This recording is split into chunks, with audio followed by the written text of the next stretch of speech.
तलवार से भी ज्यादा शक्तिशाली सिनेमाओं के साथ अपने रिश्ते पर अग्नि श्रीधर। दोस्तों, ये कहानी है एक अग्नि श्रीधर की, जो अपनी कहानियों के बारे में बात करते हैं, जिन पर फिल्में बनाई गई थी, जिनमें से एडवागारी भी शामिल है, जिसे हाल ही में बेंगलोर में संपन्न इंडो फ्रेंची अंतर्राष्ट्रीय फिल्म महोत्सव में प्रदर्शन किया गया था। अग्नि श्रीधर एक ऐसा नाम था जिसने 80 के दशक में आखिर में बेंगलोर में अंडरवर्ल्ड का राज किया था। आज एक मृदुल भाषा व्यक्ति हैं जो अपनी सबसे ज़्यादा खुशी तब महसूस करते हैं जब उसका ध्यान किताबों में डूब रहा होता है। डार्क लॉर्ड के रूप में जाने जाने के बावजूद उसके अंदर गहरे तौर पर साहित्य के प्रति गहरी रुचि थी और वह कुल्हाड़ी की बजाय कलम चलाना पसंद करता था। एक विचार जो हमेशा उनके दिल को छूता था वो था कि मैं जानवर नहीं था जो मुझे बनाया गया था। मैंने लिखना शुरू किया था, मुझे अंडरवर्ल्ड में क्या लेके गया था। अग्नि कहते हैं, जो आगे कहते हैं कि चाहे वे कुछ भी करें, उनका नाम हमेशा अंडरवर्ल्ड से जुड़ा रहेगा। दोस्तों, अंडरवर्ल्ड के एक व्यक्ति के रूप में जुड़ा रहेगा जो अपनी यादों को लेकर उन्हें ताज़ा करता रहता है। दोस्तों, जन्मजात थी इच्छा, ये वो अनुभव है जिन्हें मुझे लिखने के लिए प्रेरित किया, बल्कि सीखने के लिए मेरी जन्मजात इच्छा थी, जिसमें मैंने बचपन से ही पोषित किया। मैंने 8 साल की उम्र में पढ़ना शुरू कर दिया और जब मैं 20 साल का हुआ था तब तक मैं कर्नाटक के शीर्षक साहित्य हस्तियों के साथ जुड़ चुका था। मैं लंकेश और युवार अंतर्मूर्तियों की कुलीन संगीता में राजकुमार जैसी मशहूर हस्तियों के करीब था और सन 1984 में उनके साथ एक फिल्म में काम भी किया। लेकिन 30 साल की उम्र की परिस्थितियों ने मुझे अंडरवर्ल्ड में जाने के लिए मजबूर कर दिया। एक समय ऐसा आया जब मेरा यहाँ सभी से संपर्क टूट गया। फिर भी लिखने की इच्छा मेरी हमेशा अंदर से चलती रहती ही। पहले कदम अग्नि ने लिखा। उनकी पहली प्राकृतिक कृति दादागिरियान दीनगालू थी। उसके जीवन पर आधारित ये पुस्तक ईमानदार भावनाओं, कमजोरियों और अंडरवर्ल्ड में उनके जीवन की पीड़ा से भरी हुई। इस पर एक कन्नड़ फिल्म भी बनी हुई है जिसका नाम है आ दीनगालू, जो 2007 में रिलीज हुई थी।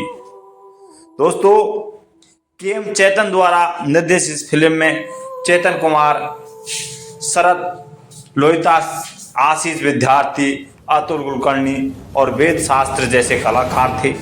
ये एक कल्ट फिल्म बनी गई थी और अपने समय में 2007-8 के दौरान इसमें कर्नाटक राज्य फिल्म को पुरस्कार सहित हर पुरस्कार जीता गया था। ग्लैमर भाग पर अग्नि का मानना है उस समय ऐसे लेखक थे जो अपनी कल्पनाओं के बल पर अंडरवर्ल्ड के बारे में ग्लैमरस तरीके से लिखते थे। हर चीज सड़ा कर लिखी जाती थी। दोस्तों, अग्नि कहते हैं कि लोग उन्हें ऐसे देखते थे जैसे कि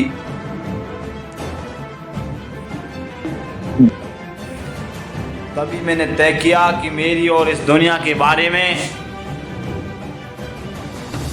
ये धारणा सिर्फ मेरे लेखक के जरिए ही बदली जा सकती है। मैं ये देखना चाहता हूँ कि अंडरवर्ल्ड में भी ऐसी भावनाएं, रिश्ते, परिस्थिति और घटनाएं हैं जो किसी को भी कुछ बना सकती है। अग्नि लोगों को ये बताना चाहते थे कि उनकी कल्पनात्मक से अलग अग्नि कहते हैं और मैंने लिखना शुरू कर दिया है, जिसके बाद से उन्हें कभी भी पीछे मुड़कर नहीं देखा। अग्नि एक बार फिर अपनी ताकत का लोहा मनवा चुके थे। इस बार साहित्य की दुनिया में छाए हुए थे। किताबों के अलावा उन्हें कलाकार सन थे थामसू, एडगरी, करानेरी और ग्वालियरसी और हैंडबुक जैसी फिल्मों के लिए कहानी और पटकथाएं भी लिखी गई थी। दोस्तों, उन्होंने एक साप्ताहिक कन्नड़ समाचार पत्र अग्नि भी शुरू किया। ये सब मेरा प्रयास था अपराध के बारे में लिखे और उनके मुद्दों को सामने लाया। अग्नि को एक लोकप्रिय लेखक बनाने वाली वजह उनकी सिनेमाओं को लिखी हुई पटकथाएं ही, जिसका श्रेय वे निर्देशक सुमीन कुतू को देते हैं। उन्होंने मुझे लिखना जारी करने के लिए प्रेरित किया, चाहे कुछ भी हो। कड़ी मेहनत करने वाली और अपनी सोच में गहरी प्रशंसाएं बटोरी हुई थी। बहुत कम लोग जानते हैं कि उनके काम की प्रशंसा हिंदी सिनेमाओं के कुछ दिग्गज फिल्म निर्देशकों ने की है, जिनमें राम गोपाल वर्मा भी शामिल है, जो एडोगारी देखने के बाद उनसे मुझे मिलने में विशेष रूप से वो बेंगलोर आए थे। उन्होंने सुमन के साथ मिलकर इस फिल्म का लेखन किया, जिन्होंने इसका निर्देश किया। एडोगारी के को हाल ही में संपन्न इंडो प्रेजेंसी नेशनल फिल्म फेस्टिवल स्क्रीनिंग के लिए चुना गया है। अग्नि के अनुसार किताब लिखने की तुलना में फिल्म के लिए लिखना एक अलग खेल है। किताब लिखने में आप लिखने के लिए एक स्वतंत्र हैं, कोई भी चीज़ आपको बांध नहीं सकती। ये सिर्फ मैं और शब्द हैं। मुझे इस बात की चिंता नहीं है कि मैं जो लिख रहा हूँ उसे कौन पढ़ेगा या पढ़ना पसंद करेगा। ये भावनाएं और विचारों की एक मुक्त अभिव्यक्ति है। फिल्म की पटकथाएं लिखने में ऐसा नहीं है कि एक अलग शैली है। दोस्तों, इसमें पैसे की ज़रूरत होती है, मैं इस सीमा के भीतर लिखना होता है। हम कुछ बातों का ध्यान रखना होता है, जैसे कि क्या कोई दृश्य अभिनेता और उनके ऑन स्क्रीन व्यक्तिगत के अनुकूल होगा, क्या संवाद काम करेगा जिससे आपको सीमित महसूस हो। एक बड़ी चुनौती है। अग्नि ने फिल्म तामसो के साथ निर्देश में भी हाथ आजमाया, जिसमें शिव कुमार मुख्य भूमिका में थे, जिसे कर्नाटक राज्य फिल्म पुरस्कार में द्वितीय सर्वश्रेष्ठ फिल्म पुरस्कार घोषित किया गया था। फिल्म उन्हें निर्देश नहीं दिया गया था। निर्देश पर एक बहुत ही कठिन काम है। इसमें मेरी सारी ऊर्जा खत्म हो जाती है, खास तौर पर पोस्ट प्रोडक्टर वाला हिस्सा, इसलिए मैं लिखना पसंद करता था। दिनागुल से लेकर हेड बस तक मैं हमेशा फिल्म के सेट पर जाता था। अब वो फिल्म क्रीम की रिलीज का इंतजार कर रहे थे, जो फिल्म के आधार पर आधारित है। उन्हें कहानी और पटकथा लिखी है। ये फिल्म दत्तू पालगिरोह के बारे में मतों को तोड़ देगी। हम इसके ही भाषा में रिलीज करने की उम्मीद करते हैं। बहुत कम लोग जानते हैं कि पहले सालों 80 महिलाओं के शव मिले थे। ये मामले दत्तू पालगिरोह का है, फिक्स किए गए थे, जिन्हें मृत्युदंड भी दिया गया था और वो चोर थे और अब वो पुलिस हिरासत में हैं। तब भी ताज़ा शव मिले हैं। ये घटना तब हुई जब कोतवाल मामले में उलझा हुआ था। उस समय मैंने एक प्रेस कॉन्फ्रेंस की, जिसमें कहा गया कि यह गिरोह ऐसे जघन्य अपराध के लिए जिम्मेदार है। धर्मस्थल में ऐसा ही मौत हुई है। अग्नि कहते हैं महिलाओं के करीब 56 छत विक्षिप्त सब मिले हैं। यह हत्याएं यौन कारण से नहीं की गई है। ये क्रीम इन सभी रहस्यों को उजागर करती है।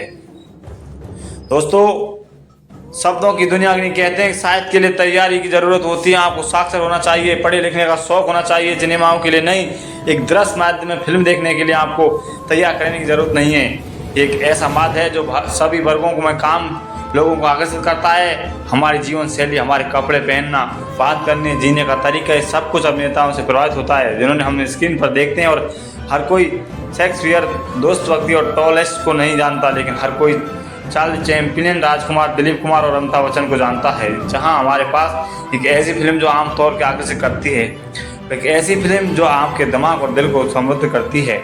मैंने अरबी फिल्म बाब अजीज को 30 बार देखा, क्योंकि हर दृश्य और संवाद मेरे दिल को छू लिया है। मेरा मानना है कि सिनेमा एक शक्तिशाली माध्यम है, जिसे पहुंच किसी की कल्पना से परे है। तो दोस्तों, ये थी कहानी अग्नि की। अग्नि श्रीधर जो अपनी कहानी, अपनी जीवन लीला, इसमें अपने इतिहास में किए गए कारनामे, जो भी उन्होंने घटनाएं घटी थी, सभी की उन्होंने बताया, उनकी रुचि बताई। और दोस्तों, ये थी आज की कहानी, जिसमें हम आपको बता रहे हैं। आगे भी हम आपको ऐसी कहानी लेकर आते रहेंगे। जब तक के लिए हमारे चैनल में बने रहिए। आपका नमस्कार, आपका स्वागत।